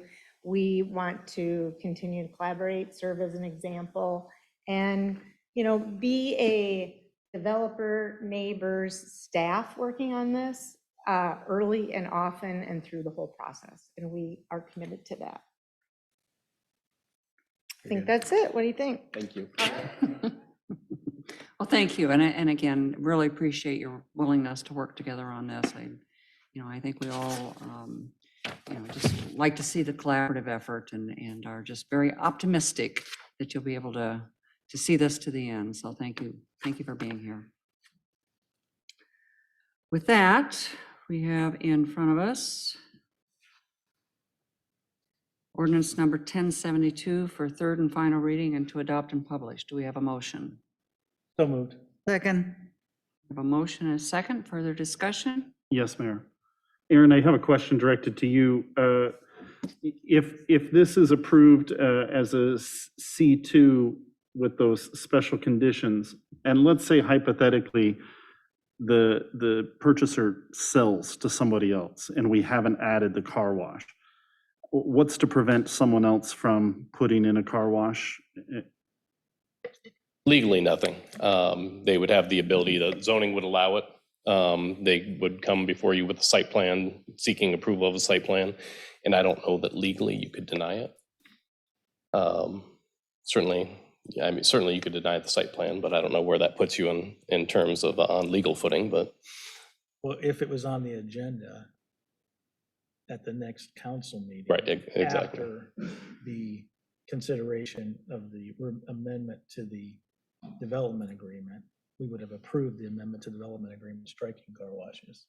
So no longer would car washes be allowed. I guess where I'm leading to, should we amend that development agreement tonight? But you can't, it's not on the agenda. not on the It's not an agenda. option. How about next Monday, the 10th at 6? I don't know that that's going to happen. I just, you know, I almost want to codify as much of agreement that's been in place as possible. So that was the only reason for the I'm lack of that. comfortable that I believe that we could avoid the situation you're concerned about by making sure that we approve the amended development agreement at the first council meeting, whenever the first council meeting in January, next council, regular scheduled council meeting in January. All right. Yeah, I don't see the urgency. They're working together. There is agreement between the two parties, so. I think you might actually want to wait further, because I think it's very likely area may be developed during the actual site planning process. I think there may be further additions to that development agreement. So I don't think I would rush to change it. Right. One thing I was going to say, I think the developer would be open to go ahead and codify that in deed restrictions at the time that the property was sold. So then that would solve the property of multiple transfers. At some point, maybe they could restrict that out of there, but at least from our standpoint, we do everything we could to complete that. They share that. We don't want to go much back there. Thanks, Roger. And Patty. Okay, we have a motion and a second. Any further discussion? Cindy, vote please. Councilmember Reddy, Yes. Burkhart, Yes. Coe, Yes. Martin. Yes, Motion passed. Thank you very much. Item 7B, consider the third reading and adopting and publishing ordinance number 1073, an ordinance amending section 168.05.2 of the Johnston zoning ordinance, C2 zoning district principal permitted land uses to allow for one automated tunnel car wash or one in-bay car wash. Clayton. Only change since second reading is the text was updated to read convenience store, no vehicle repair on site. So we clarified that to be vehicle repair. We do have a site plan for our car wash as your next agenda item, but separate from this. So if this is approved, that would allow that to move forward. You know, jumping back to the last agenda item, until you approve this, they can't do a car wash there anyway. So it's kind of contingent on this item anyway. That's all I had for you. Other than that, no other updates. Any questions for Clayton? If not, do we have a motion to approve third and final reading and to adopt and publish ordinance number 1073? So moved. I move. I second. We have a motion and a second. Further discussion? I have further discussion. I have already stated that I did not want, that I'm opposed to this change. The reason I'm opposed to this change is because I don't feel that there's any way to stop the car wash along Merle Hay Road once we've passed this zoning ordinance change. I was reading some things about the comprehensive plan and about the mixed retail zoning where this car wash is proposed. And it talks about how that portion of Merle Hay Road needs to have active street level uses that enliven the street level and make for a safe and attractive pedestrian environment. We just had these homeowners here who talked about how concerned they are with having a car wash next to their homes. I see the Merle Hay corridor as being a special corridor that we are spending millions of dollars to upgrade, that we've put this beautiful city town center. We're putting in bike trails. We have talked about for 4 years beautification along Merle Hay Road. And while I looked at the I'm going to be addressing the next project. While I've looked at the next project and the proposed architectural documents for the car wash, I still don't feel that that is the kind of business that we want to activate along Merle Hay Road. Car washes can look very pleasant. They sure can. But they also tend to get a lot of trash. People are cleaning out their cars. Sometimes they're vacuuming out their cars at all times of night because those vacuums, they are usually working on a credit card or money or whatever. Doesn't mean that they are not working at night. Just opposed to it. And I figure if I'm going to be opposed to it, I want to be opposed to it right now, and that I'm not in favor of changing the C2 zoning ordinance to allow the car wash. I think that car wash is more appropriate in an area that's more, possibly more industrial, but not along Merle Hay Road, this beautification project that we want, you know, this very central to Johnston. This is where people come and drive up and down it. What is Johnston saying to visitors? I'm not sure that car wash is the way we want to be presented. Again, so I'm opposing this zoning change because if we don't stop it here, there's not going to be a legal reason that this car wash can't happen. I would prefer to see something like that we make this change not in C2, or we make an exception to Merle Hay Road. I don't know what that looks like, but that is my discussion. That is my argument. That is what I'm saying. So Clayton, can you pull up the map just showing us the C2 districts in the city? Because that's what this is the issue of allowing it in C2, correct? It's one of the attachments, right? Yeah, it's opening. I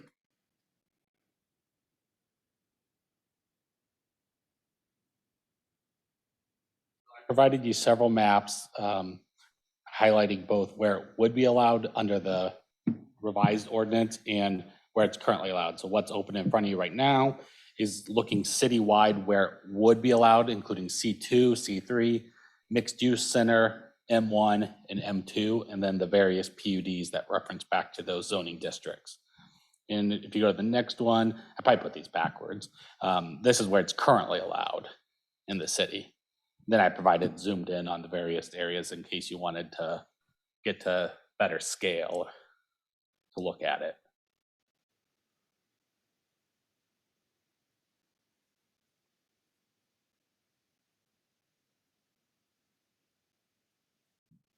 So I guess part of, I think you, Councilperson Martin makes a very passionate case for Merle Hay Road and trying to identify areas that the car wash would be appropriate.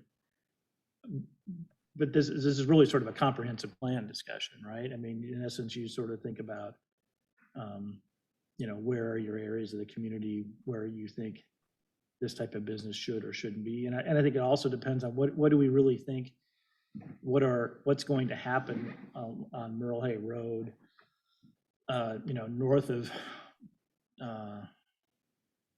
the, let's say, Johnston Drive, between Johnston Drive and 62nd Avenue, the town center. How is that area going to fill in? You know, we have currently there's property there that's not developed, and you have some property that's dilapidated. Not a lot, but a little bit. And so it really, I mean, I think the hard part is sort of figuring out how much, you know, this is proposed investment along Merle Hay Road, and if we, you know, how do we handle that? So I'm not opposed to,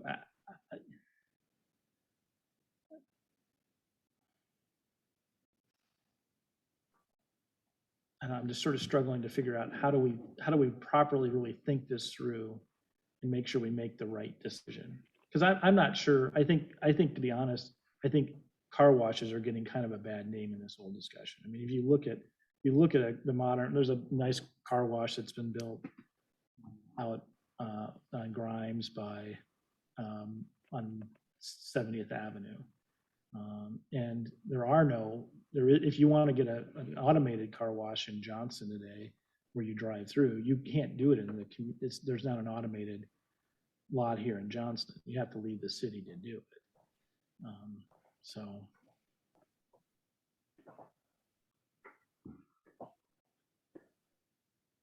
I would just like to clarify that the upcoming agenda item, that property is zoned mixed use center ROC1. We have 3 categories of mixed use center. So car wash would be allowed by reference because that zoning difference references back to allowed uses of C2. So Even if this item that we're considering right now would not move forward, the item C, the Shine Shop car wash is allowed in that area? It doesn't. no, it is currently not permitted. So you would have to pass this ordinance for a car wash to be permitted there. Okay. By reference to the C2. I actually think that that's where my biggest concern at this moment comes from, is kind of the inherited roles of changing C2 based on a lot of other development agreements that also included reference to use of C2. In other words, it isn't just C2 anymore that we're changing. We're in essence changing a lot of other areas because they base off of C2 in that reference. I go back to my question on the first night of the reading, and that was, almost historically thinking, is there a reason why Merle Hay was zoned C2 to keep, in essence, this type of development away? And so in essence, what we're doing now is, pretty much relenting as opposed to honoring what that comprehensive plan might be to develop. It's tough for me to picture that as thriving ground level or street level pedestrian friendly with a car wash there. But also, I'm not sure a 5-lane road will ever be the most pedestrian friendly road that Johnston has to offer. It is a thoroughfare to go north and south. And to some extent, we have to be able to accept what is and what will always be as far as Merle Hay Road and its conduit for access of our residents southward and northward. Staff did consider the comprehensive plan, and recommendation planning and zoning commission did consider that as well. I'm just going to talk about the mixed use center since that's our next action item. I think that's the most relevant at this time. That property is part of the Merle Hay Road redevelopment study from 2007. And when we looked at this whole area around 62nd and Merle Hay Road, we did not get into specifics on uses south of 62nd Avenue. It was just called out as a future business growth location. And that was kind of the summary of the extent that we addressed south of 62nd Avenue for the mixed use center. It seems that the primary focus was on what is now the town center, and then the residential growth north of 62nd Avenue to drive the town center growth.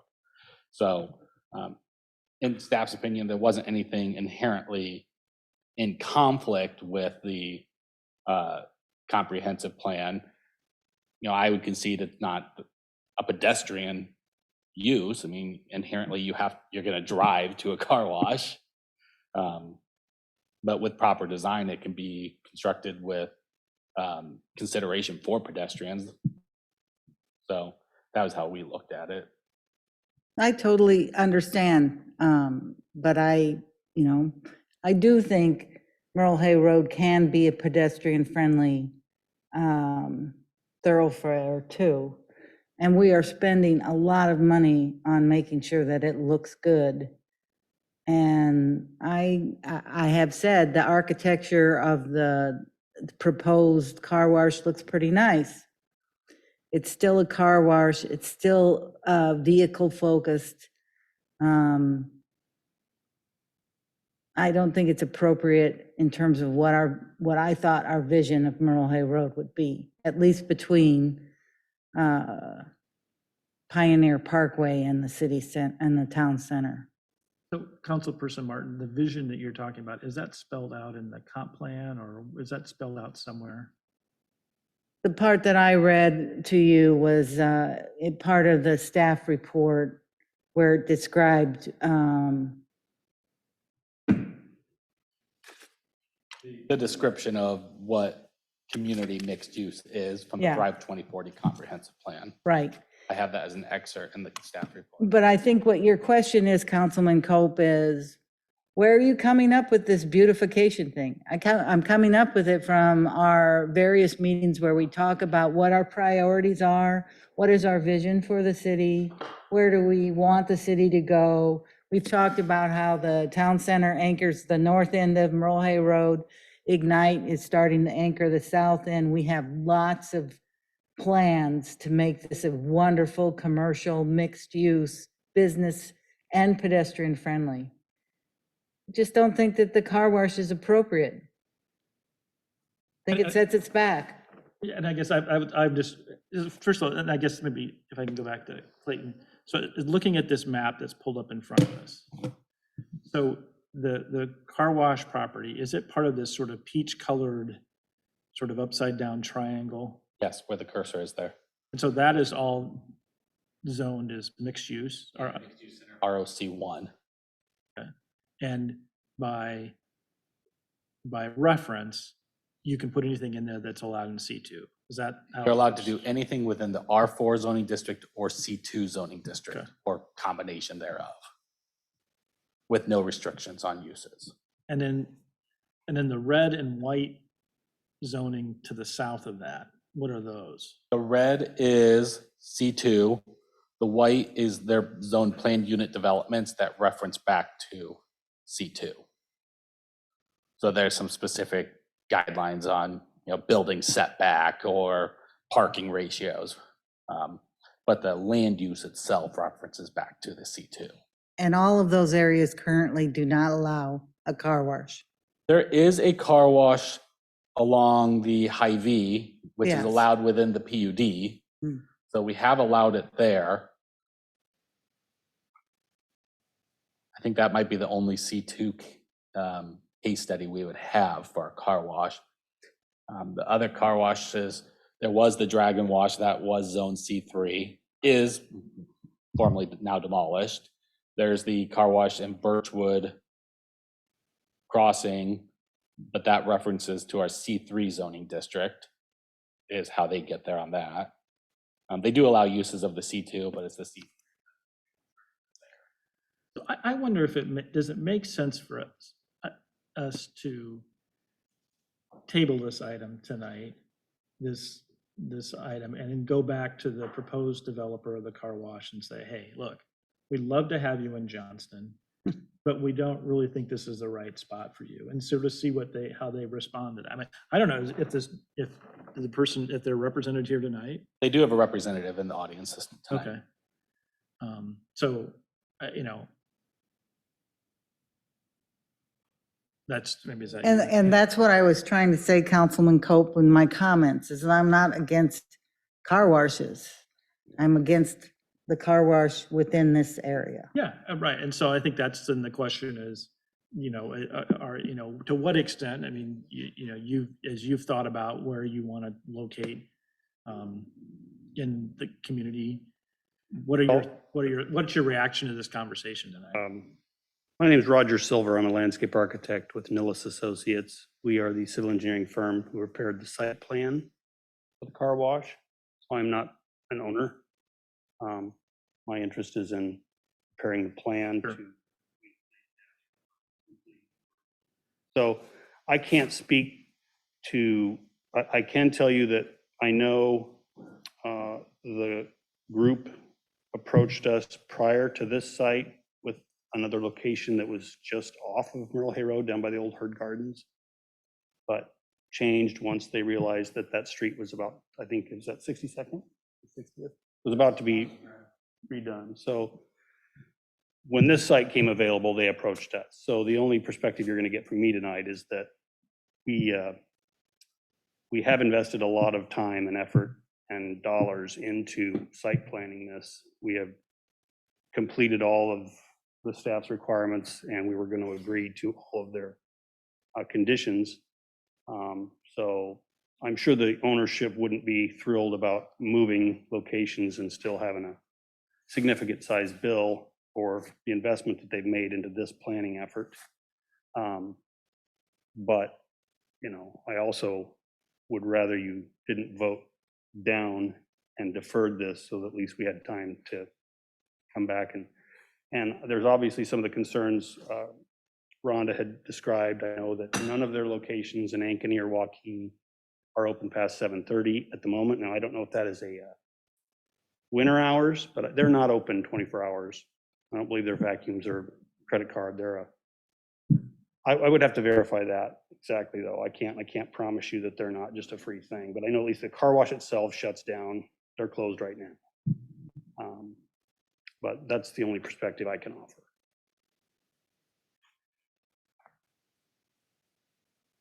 And I would reference that the site plan, which is your next agenda item, it would meet all zoning requirements other than permitted land use.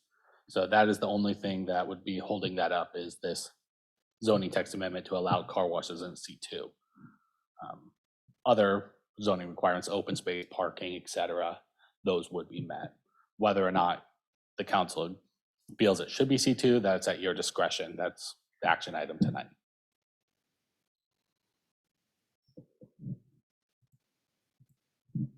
Clayton, one more question. I realize, and I'm putting you on the spot here to try to crawl in the minds of a lot of other folks that in that discussion, when you said, we didn't discuss in depth south of 62nd, we just indicated that that area would be for, and if I misquote you, I apologize, business growth. Was that discussion centered around business for the sake of employment or business for the sake of fill-in? Or is there a difference in the minds of your development conversations? That plan well predates my time here at the city, but I do have the plan pulled up, and on the drawing, it says it's noted with a number 14 of this table, which says 14, mixed use / commercial future growth sites. That's very much the extent of the detail that I was able to pull from the plan south of 62nd. Thank you. It predate, other than I think the mayor and some staff.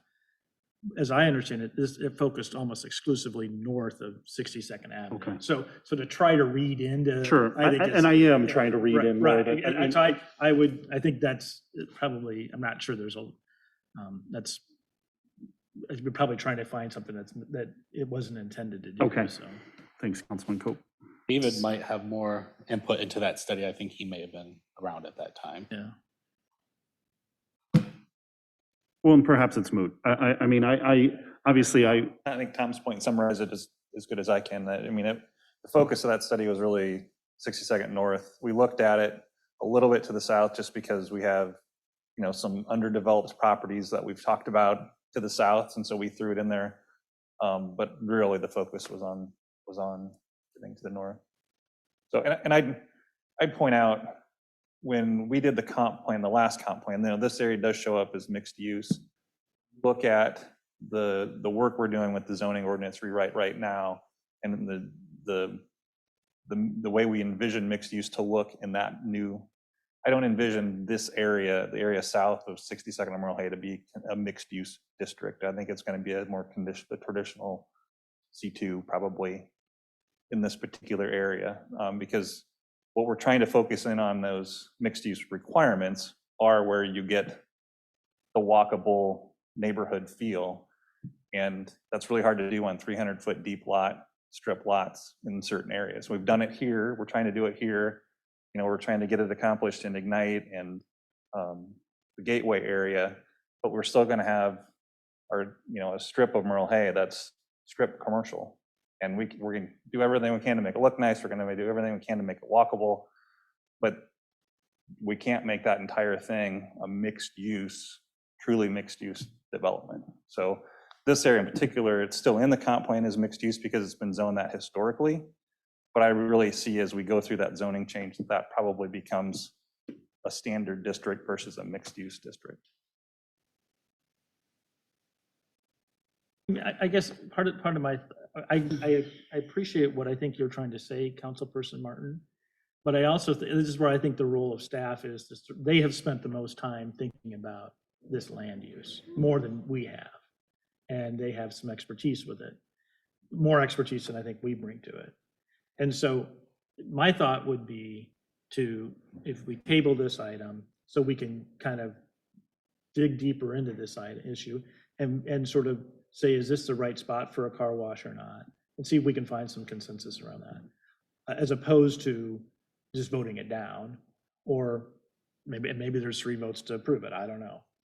But the reason to table it is that keeps all the options open to sort of consider, because as much as I think we should dream for as much as we want around Merle Hay, I think we also have to be careful about, telling a business that wants to locate on Merle Hay that, no, we don't want that you're a business, especially one that's gone quite a bit through the process and now we're kind of backing up the train. I mean, I think that there's ramifications for that.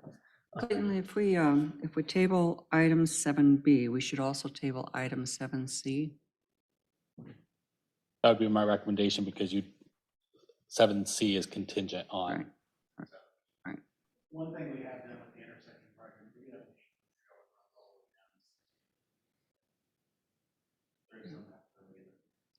Well, I think just based on what I'm hearing tonight, there needs to be some more discussion around what's being proposed here. I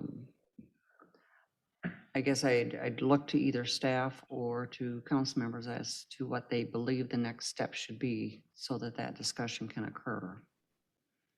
We could certainly have a meeting with several council members and the applicant to discuss this project if desired. If there's specific guidance council wants to provide this evening, staff can meet independently with the developer. I'll leave it to your discretion on how you feel best to proceed, but I see those as two paths forward. I'm willing to table the item so that it doesn't, I'm not sure I have my votes either. So I'm willing to table it and have more talk about if the other city council members feel as I do about, as strongly as I do about what we want along Merle Hay Road, or maybe they don't, and maybe there does make sense to have this there. Maybe there's more setback or landscaping that could happen. So I'm willing to be open-minded and have this tabled now. I will, slightly on a, part of this also comes about from the Dollar General store and the other dollar store, both those stores that opened up along that same stretch of the Merle Hay Road. I got several comments from people. And how can we have, why are we have 2 Dollar General stores? I mean, they're not, one's dollar store and the other one's Dollar Tree. Why do we do that? Why are we having both of those? You see those pop up in the comments I got. I'm not sure they're true. Seems like that's in neighborhoods that are maybe transitioning to a lower income. Those are comments that I heard in the last year. So again, you say car washes are getting a bad, review. It's not fair. Possibly it's not fair. So again, I'm willing to, I think tabling this and having more discussion would be great. It keeps the project on the books. It doesn't say no, doesn't say yes. I just want to clarify. I'm not saying that I'm going to support this car wash no matter what. I'm not saying that. I'm keeping an open mind on this as well. I think there's just lots of factors we need to consider. And I think that's why it's appropriate for us to table this. But I don't want it to be characterized that I'm a believer that that car washes are great. Why don't we address these, why don't we take action on these 2 items? And then I think what we need is a couple of volunteers to sit down with staff and with the developer, and maybe at the same time, maybe at separate times, and and talk through the issues and see where this takes us. So do we have a motion for Ordinance 1073. Yeah, ordinance 1073. Do we have a motion? Motion to table ordinance 1073? So moved. Second. We have a motion and a second to table ordinance 1073. Any further discussion? Cindy, vote please. Councilmember Martin, Yes. Ready, Yes. Burkhart, Yes. Coe. Yes. Motion passed. Do we have a motion to table resolutions 22-12, 22-13, and 22-14? So I moved. move. Second. A motion and a second discussion. Cindy, vote please. Councilmember Burkhart, Yes. Coe, Yes. Martin, Yes. Ready. Yes. Motion passed. Do we have a couple of volunteers to work with Clayton through I'll these volunteer. issues? I can volunteer. We have 2 volunteers for you, Clayton. Follow up in the Okay. morning and find some times that work for both of you. And What's the other group we just got appointed to do something else? You're on zoning, and then are you on the TNR? Oh, the feral cats. Yeah. I'm eagerly waiting for. I was actually going to the ask chief about get that back. tonight too. So Yeah, I think Okay, the chief will wait. okay. Kind of Clayton, like if you cause trouble, you're going to get on a committee to talk about it. have your members. follow up in the Thank you. morning. Thank you. Moving on to item 7D, consider approval of claims in the amount of $426,502.50. Move approval. Second. We have a motion and a second. Discussion? Cindy, vote please. Councilmember Coe, Yes. Martin, Yes. Ready, Yes. Burkhart. yes. Motion passed. City administrator comments. Just got a couple items I want to mention real quick. First of all, I do want to again recognize Teresa for her effort with the audit that we received the report this evening. There's a lot of work that goes into that, not only the audit, but with the budgeting as well. And to get a positive report that we received, as well as making some improvements since our last one. I just want to recognize Teresa and folks that helped Teresa out in putting that together. So the other item I wanted to mention is our snow removal efforts over the holiday weekend.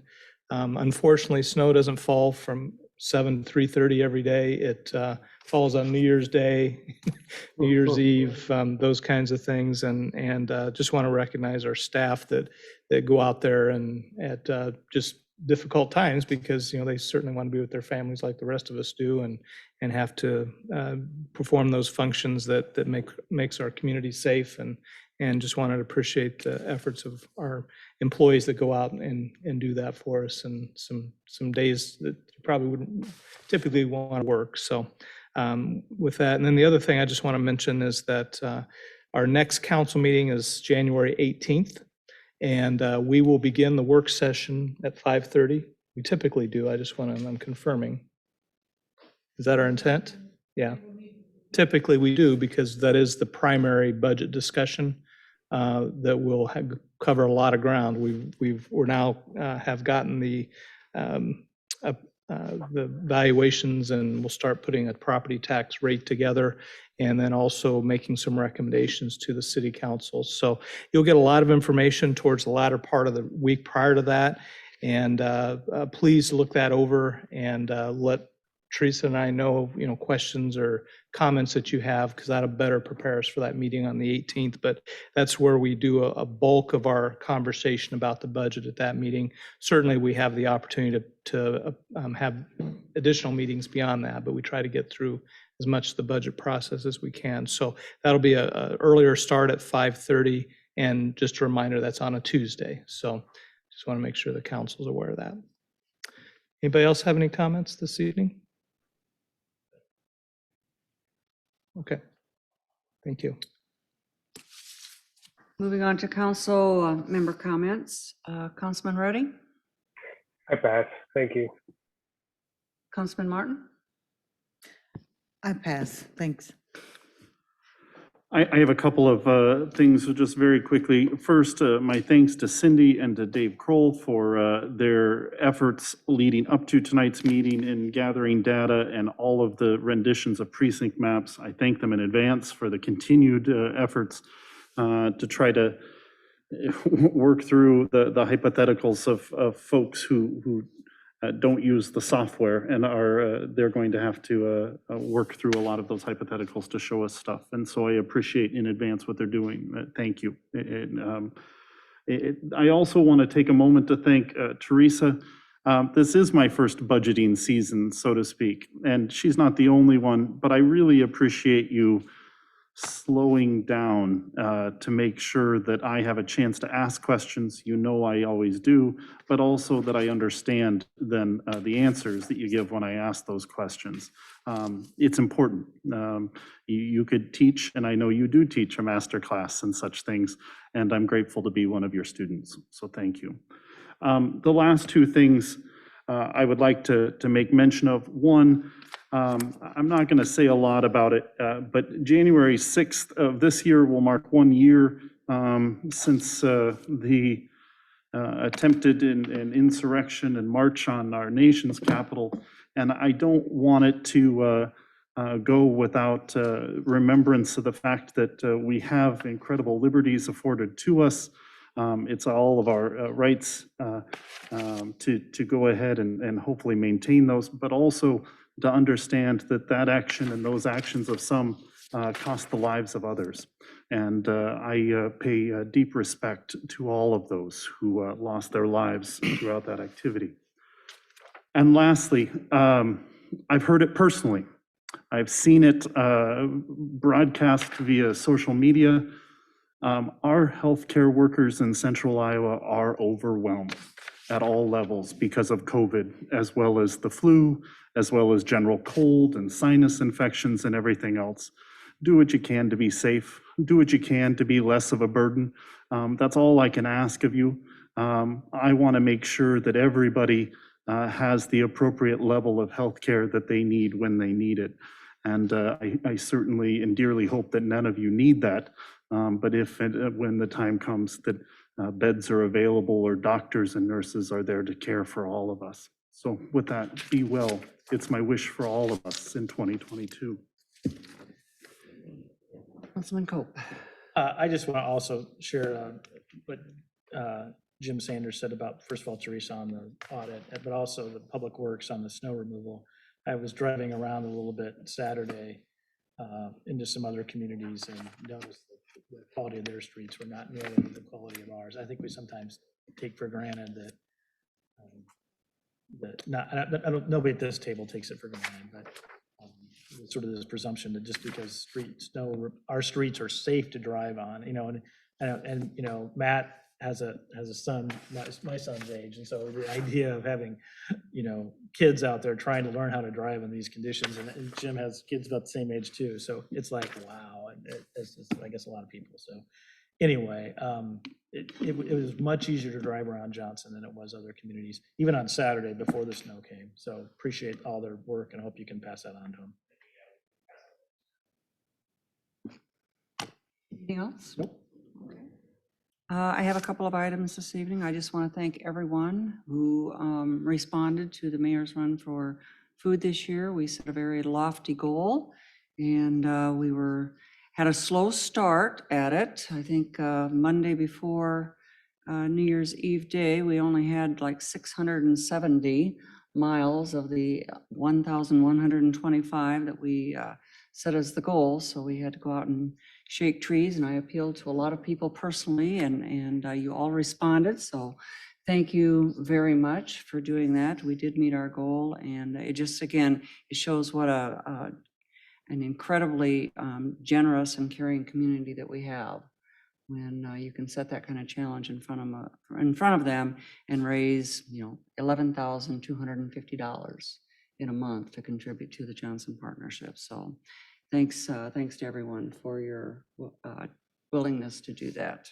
Secondly, we'll have a special guest at our next city council meeting, Judge David Porter, who was a former resident in Johnston in the Green Meadows West neighborhood, who now lives in Polk City. He will come in and administer the oath of office to me at that time. What I learned over the last few weeks is that during the holidays, judges take off.